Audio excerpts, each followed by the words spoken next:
ज़िंदगी हमें बहुत कुछ सिखाती है। कभी हंसाती है तो कभी रुलाती है, पर हर हाल में जो खुश रहता है ज़िंदगी उसी के आगे सर झुकाती है। नमस्कार, गुड इवनिंग, सत श्री अकाल। क्या हाल चाल। सीधी बात नो बकवास में एक बार फिर से आप सभी प्यारे मित्रों का हम तहे दिल से स्वागत करते हैं। दोस्तों, आज की इस वीडियो में हम क्लास 12 फिजिक्स के फर्स्ट यूनिट इलेक्ट्रोस्टैटिक्स, जिसे हम स्थिर विद्युत की कहते हैं, उसके बारे में बात करेंगे। और आज हम पहले चैप्टर की शुरुआत करेंगे जिसका नाम है वैद्युत क्षेत्र तथा आवेश। ठीक है दोस्तों, क्लास बहुत ही शानदार होगी, पर मेरा मानना है कि 100% अगर आप इस नोट्स के साथ देखते हैं तो आप ये भी समझ पाएंगे कि कैसे हमें अपने नोट्स को तैयार करना है। और साथ ही ये मेरे हाथ से बनाया गया जो नोट्स है वो आपको बहुत कुछ सिखाएगा। बहुत आसानी से और कम समय में हम अपने इस कोर्स को कंप्लीट कर पाएंगे। ठीक है, ये हमारा क्रैश कोर्स होगा 2023 और 24 के स्टूडेंट्स के लिए। बहुत सी शानदार क्लास होगी और बहुत ही टाइमली हम अपने कोर्स को कवर करेंगे। दोस्तों, अगर आपको इस वीडियो में कोई भी कमी नज़र आएगी, अगर आपको लगेगा कि हमें इसे विजुअली बताना चाहिए, तो आप हमें कमेंट करके ज़रूर बताइएगा। ठीक है, चलिए शुरू करते हैं आज के पहले टॉपिक का। पहला टॉपिक है हमारा वैद्युत क्षेत्र, जिसको हम कहते हैं इलेक्ट्रिक फील्ड। ठीक है, इसकी डेफिनेशन होगी किसी आवेश के चारों ओर का वह क्षेत्र जिसमें कोई अन्य आवेश वैद्युत बल का अनुभव करता है, वैद्युत क्षेत्र कहलाता है। दोस्तों, आपने देखा होगा कि जैसे कि एक मैग्नेट, अगर इस तरह से एक मैग्नेट बना दिया जाए, N पोल और S पोल, मतलब कोई मैग्नेट होता है तो उसके बगल में जब हम कोई लोहे का टुकड़ा या सिक्का, कोई भी लोहे का पदार्थ ले जाते हैं तो ये क्या करता है, हमें अट्रैक्ट करने लगता है। लेकिन ये जो अट्रैक्शन है वो कुछ ही दूरी तक लगता है। ठीक है, लेकिन कुछ ज़्यादा दूरी कर देते हैं, यहाँ पर रख देंगे तो शायद ये अट्रैक्शन नहीं होगा। इसका मतलब क्या हुआ कि मैग्नेट का जो फील्ड है वो कुछ ही दूरी तक काम कर रहा है। ठीक है, ठीक इसी तरह से दोस्तों, जो हमारा वैद्युत क्षेत्र होता है वहाँ पर कोई जैसे प्लस चार्ज है तो इसके चारों ओर क्या होता है, एक फील्ड डेवलप होता है, और इस फील्ड के अंदर ही कोई अन्य आवेश वैद्युत बल का अनुभव करेगा। अब वैद्युत बल क्या क्या होते हैं, जैसे हम जानते हैं वैद्युत बल दो प्रकार के होते हैं, आकर्षण बल और प्रतिकर्षण बल। यानी जब प्लस प्लस चार्ज होते हैं, मतलब सेम तरह के जो चार्ज होंगे, प्लस प्लस हों या माइनस माइनस होंगे, तो इन दोनों में क्या होगा, हमारा अट्रैक्शन नहीं होगा, ये रिपल करेंगे। दोस्तों, एक दूसरे को क्या करेंगे, रिपेल करेंगे। ठीक है, रिपेल करेंगे यानी प्रतिकर्षित करेंगे। और जब विपरीत आवेश होंगे, जैसे प्लस और माइनस, तो ये एक दूसरे से प्यार करने लगेंगे। जैसे हम जानते हैं प्यार तो लड़के लड़के में नहीं ना होता है, लड़की और लड़के में होता है। तो मतलब विपरीत चार्ज में क्या होता है, प्यार हो जाएगा, है ना। यानी ये दोनों एक दूसरे को क्या करेंगे दोस्तों, अट्रैक्ट करेंगे। ठीक है, उम्मीद है आपको ये बातें समझ में आ गई होंगी। डेफिनेशन आप याद कर लीजिएगा। ठीक है, आगे बढ़ते हैं। अगला हमारा टॉपिक है क्या दोस्तों, वैद्युत क्षेत्र की तीव्रता। ये हमारा टॉपिक बहुत ही इम्पॉर्टेंट है, इसे आप लोगों को याद भी करना चाहिए और इसके फॉर्मूले पर भी बहुत ज़्यादा ध्यान देना चाहिए, क्योंकि इस टॉपिक से रिलेटेड आपको परीक्षा में भी सवाल आते हैं। और अगर ये टॉपिक आपने सीखा तो इस पर बहुत ज़्यादा और भी आगे डेरिवेशंस हैं, और कौन कौन से डेरिवेशन हैं वो भी हम आप लोगों को बताएंगे। ठीक है, चलिए शुरू करते हैं। ये है हमारा वैद्युत क्षेत्र की तीव्रता। वैद्युत क्षेत्र की तीव्रता क्या होती है, इसे आप इस फॉर्मूले से समझ सकते हैं, E है ना, E = F/Q0। ठीक है, यहाँ F क्या होता है, बल होता है, और Q0 क्या होता है, परीक्षण आवेश।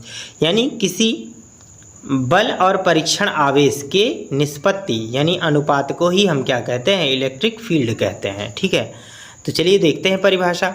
वैद्युत क्षेत्र यहाँ पर दिया है दोस्तों, वैद्युत क्षेत्र में किसी आवेश द्वारा परीक्षण आवेश पर लगने वाले बल तथा उस आवेश की निष्पत्ति को वैद्युत क्षेत्र की तीव्रता E कहते हैं। इसको E = F/Q0 से रिप्रेजेंट करेंगे। इसका मात्रक जो होता है वो N/Q यानी न्यूटन, यानी बल का मात्रक न्यूटन होता है, Q का मात्रक क्या होता है, कूलाम होता है, न्यूटन प्रति कूलाम होता है। तथा इसकी बीमा क्या होती है दोस्तों, MLT-3 और A-1 होता है। ठीक है। फार्मूला यहाँ पर आप ध्यान दीजिए, ये एक फार्मूला है E बराबर F/Q0, इसे आप इक्वेशन नंबर फर्स्ट मानिएगा। आगे बढ़ते हैं और आप F की एक और वैल्यू जानते हैं, F बराबर क्या होता है 1/4πε0 Q1 Q2 upon R square होता है। यहाँ Q जो है ये हमारा प्लस चार्ज था, इसके चारों तरफ जहाँ पर भी हम यहाँ Q0 परीक्षण आवेश लिए हैं उसको देख रहे हैं, ठीक है। तो ये हमारा जो Q चार्ज है ये है और Q0 ये है, Q1 Q2। तो यहाँ पर Q और Q0 हो जाएगा अपॉन क्या हो जाएगा दोस्तों, R स्क्वायर हो जाएगा, ठीक है। अब समीकरण 1 और 2 की सहायता से देखेंगे, यहाँ पर हो जाएगा E = F की जगह पर 1/4πε Q0 अपॉन R स्क्वायर रखेंगे इंटू 1/Q0 रखेंगे तो Q0 से Q0 कट जाएगा, यानी E बराबर हो जाएगा 1/4πε0 Q अपॉन क्या हो जाएगा दोस्तों, R स्क्वायर हो जाएगा। यानी वैद्युत क्षेत्र की तीव्रता के लिए दो फार्मूले आप यूज कर सकते हैं। पहला फार्मूला ये है आपका E बराबर F/Q0। जब आपको फोर्स की वैल्यू पता हो और Q0 पता होगा तो आप यहाँ से आंसर निकाल सकते हैं। अदरवाइज़ अगर आपको Q दिया है और दो चार्ज के बीच दूरी दिया है तो वहाँ पर वैद्युत क्षेत्र की तीव्रता निकालने के लिए आप इस फॉर्मूले का यूज करेंगे। उम्मीद है चीज़ें समझ में आ गई होंगी। आप स्क्रीनशॉट लेते रहिएगा अपने नोट्स को तैयार करने के लिए, ठीक है। अगर आपको भी लगता है कि इस नोट्स की हमें ज़रूरत है तो मैं इस नोट्स का PDF फाइल आपको वीडियो के डिस्क्रिप्शन में दे दूंगा, आप वहां से डाउनलोड करके इसे अपना नोट्स तैयार कर सकते हैं। चलिए आगे बढ़ते हैं। अगला है हमारा वैद्युत बल रेखाएं। अगला टॉपिक है हमारा दोस्तों वैद्युत बल रेखाएं। वैद्युत बल रेखाएं क्या होती हैं? वैद्युत बल रेखा किसी पृष्ठ में खींचा गया वह काल्पनिक पृष्ठ है जिसमें कोई पृथक्कृत धनावेश स्वतंत्र रूप से गति कर सकता है। कहने का अर्थ है दोस्तों कि जैसे यहाँ पर कोई चार्ज है यहाँ पर, ठीक है, जैसे दो चार्ज हमने लिए, यहाँ पर Q प्लस ले लिया और यहाँ पर माइनस ले लिया, ठीक है। तो कोई भी प्लस चार्ज, ये Q चार्ज जो है वो यहाँ पर कहीं पर भी क्या कर सकता है, वितरण कर सकता है। क्योंकि देखो जब यहाँ पर प्लस के पास प्लस आएगा तो ये इसको रिपल करेगा, लेकिन माइनस के पास आएगा तो ये अट्रैक्ट करेगा। मतलब यहाँ पर आप देखिएगा कि बल रेखाएं प्लस से निकलकर माइनस में जाएंगी, इस तरह से देख रहे हैं हमेशा, ठीक है। पर ये दिखाई नहीं देती हैं दोस्तों। आप जानते हैं भूगोल में, जैसे आप समझते हैं पृथ्वी पर देशांतर और अक्षांश रेखाएं हैं, पर क्या आप लोगों ने कभी देखा है कि क्या वो अक्षांश और देशांतर रेखाएं कहीं खींची गई हैं? नहीं खींची गई हैं ना, तो ये मानी गई हैं। इसी तरह से किसी प्लस चार्ज के चारों ओर जो बल रेखाएं होती हैं वो मानी गई हैं, ठीक है। इसको परीक्षण आवेश से प्रूफ किया गया है, ठीक है, माना गया, तो हमें भी मानना है और इसे आपको याद रखना चाहिए। आइए अब समझते हैं वैद्युत बल रेखाओं की विशेषता। वैद्युत बल रेखाओं की विशेषता क्या है दोस्तों? वैद्युत बल रेखाएं की पहली विशेषता है, वैद्युत बल रेखाएं धन आवेश से निकलकर एक ऋणावेश में प्रवेश करती हैं। दूसरा है हमारा वैद्युत बल रेखा पर खींची गई स्पर्श रेखा वैद्युत क्षेत्र की दिशा को प्रदर्शित करती है। तीसरा हमारा है दो बल रेखा एक दूसरे को कभी नहीं काटती हैं, यदि काटती तो कटान बिंदु पर दो स्पर्श रेखा खींची जा सकती है, जो कि असंभव है, क्योंकि अगर एक जगह पर दो स्पर्श रेखाएं खींची जाएंगी तो दो दिशाएं प्रदर्शित हो सकती हैं और एक वैद्युत क्षेत्र की केवल एक ही दिशा हो सकती है। इसलिए बल रेखाएं कभी भी एक दूसरे को काटती नहीं हैं दोस्तों, ठीक है। और ये पॉइंट जो है आप बहुत ज़्यादा नोट करके रखिएगा, बहुत बार ये चीज़ें पूछी भी जाती हैं, ठीक है, बहुत इंपॉर्टेंट है ये तीसरा पॉइंट, ठीक है, तीसरा पॉइंट ध्यान रखना। चलिए चौथे पॉइंट की बात करें दोस्तों।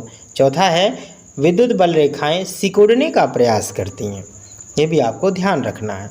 आइए एक और टॉपिक की बात करते हैं, इसी में वैद्युत द्विध्रुव और द्विध्रुव आघूर्ण क्या क्या होता है, ठीक है दोस्तों। तो पहले ही आप ये समझिए वैद्युत द्विध्रुव किसे कहते हैं। इसकी परिभाषा हम बता रहे हैं कि जब दो समान परिमाण के आवेश एक दूसरे से अल्प दूरी पर रखे होते हैं तो उन्हें वैद्युत द्विध्रुव कहते हैं, इस व्यवस्था को, ठीक है। ध्यान से समझिएगा। जैसे एक क्यू चार्ज है, यहाँ पर भी क्यू चार्ज है, यहाँ पर ये दोनों एक दूसरे से थोड़ी दूरी पर रखे गए हैं। यहाँ की दूरी हमने 2L मान ली है, ठीक है। तो ये जो व्यवस्था कहला रही है इसी को हम कहते हैं वैद्युत द्विध्रुव। सिर्फ ये वैद्युत द्विध्रुव है। अब द्विध्रुव आघूर्ण क्या होता है ये समझते हैं, ठीक है। जब दो समान परिमाण के आवेश, ठीक है, रखे होते हैं तो यहाँ पर ध्यान दें, किसी एक आवेश के परिमाण, किसी एक आवेश, चाहे ये आवेश चाहे ये आवेश, किसी एक आवेश के परिमाण तथा बीच की दूरी के गुणनफल को वैद्युत द्विध्रुव आघूर्ण कहते हैं। इसे P से प्रदर्शित करते हैं, ध्यान रखना है, ठीक है। यानी वैद्युत द्विध्रुव आघूर्ण जो होगा यानी P बराबर एक परिमाण, मतलब एक आवेश ले लीजिए, Q ले लिया हमने यहाँ पर, ठीक है, एक आवेश Q ले लिया और उनके बीच की अल्प दूरी 2L ले ली, गुणा कर दिया तो 2QL हो जाएगा। यानी P बराबर क्या हो जाएगा दोस्तों, 2QL के बराबर हो जाएगा। कूलाम मीटर, यानी देखिए Q क्या है, कूलाम हो जाएगा और L क्या है, दूरी हो जाएगी मीटर। यहाँ दो कांस्टेंट है उसको छोड़ देते हैं। कूलाम मीटर इसका क्या होता है, हमारा मात्रक होता है तथा इसकी विमा जो होती है वो LTA होती है, ठीक है। ये भी आपको ध्यान रखना है दोस्तों। इसके बाद हम वैद्युत द्विध्रुव के अक्षीय तथा निरक्षीय स्थिति पर डिस्कस करेंगे कि कैसे वैद्युत क्षेत्र की तीव्रता हम ज्ञात करेंगे। दोस्तों अगर आपको ये वीडियो पसंद आया हो तो अपने दोस्तों के साथ ज़रूर शेयर करिएगा। यदि फिर भी इस वीडियो में कोई कमी रह गई है, अगर आपको लगता है कि विजुअली इसे बताना चाहिए तो प्लीज़ कमेंट सेक्शन में ज़रूर लिखिएगा। मिलते हैं अगली वीडियो में, तब तक के लिए goodbye, thank you, love you all, bye bye.